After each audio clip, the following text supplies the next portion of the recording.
একদিন এক কাঠুরিয়া গাছ কাটতে গিয়ে গভীর জঙ্গলে ঢুকে পড়ে। হঠাৎ তার খুব জল তেষ্টা পায়। সে চারপাশে খুঁজে দেখে একটা কুয়া আছে সেখানে।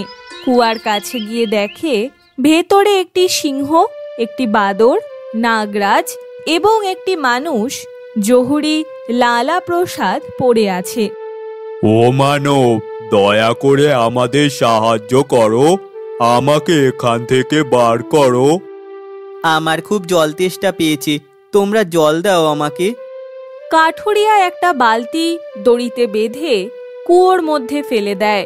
সিংহ সেই বালতিতে জল ভরে উপরে পাঠায়। রাহুল সেই জল খায়। তুমি প্রথমে জল দিলে, তাই আমি প্রথমে তোমাকেই তুলব।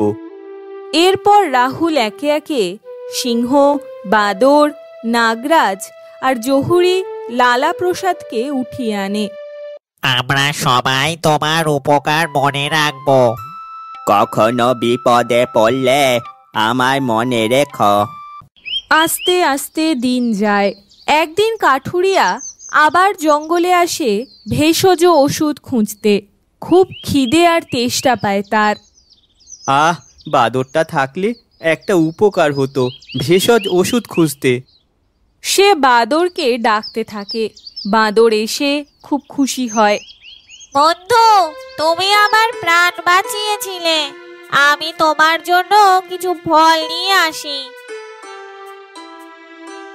বাদরের বন্ধুরা কাঠুরিয়াকে ফল এনে দেয় আর কাঠুরিয়া সেই ফল খায়। আমি কিছু ভেষজ ওষুধ খুঁজছি। আমাদের রাজা সিংহ নিশ্চয়ই জানে। সিংহ রাহুলকে দেখে বলে, তুমি আমার বন্ধু, এই নাও কিছু সোনার অলংকার, এগুলো বিক্রি করে ব্যবসা শুরু করো। কাঠুরিয়া অলংকার নিয়ে যায় জহুরির কাছে। এ তো রাজকুমারের অলংকার, নিশ্চয়ই কাঠুরিয়া রাজকুমারকে খুন করেছে। জহুরি রাজার কাছে গিয়ে মিথ্যা অভিযোগ করে।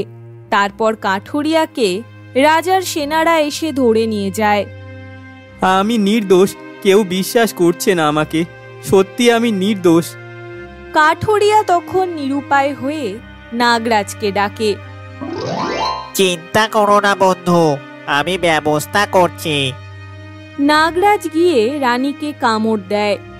অনেক রাজবৈদ্য চেষ্টা করেও রানীকে সুস্থ করতে পারে না।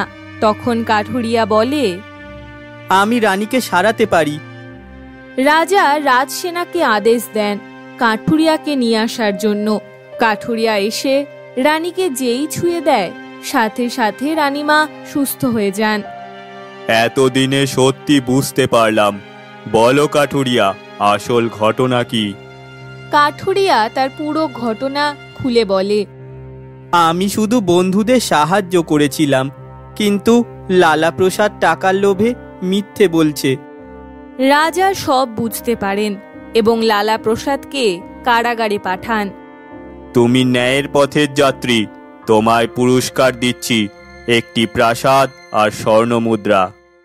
রাহুল মাথা নিচু করে বলে, ধন্যবাদ মহারাজ, আমি শুধু বন্ধুত্বের প্রতিদান দিয়েছি। এরপর কাঠুরিয়া সুখে শান্তিতে জীবন কাটাতে থাকে আর বনের বন্ধুরাও তাকে কখনোই ভোলে না।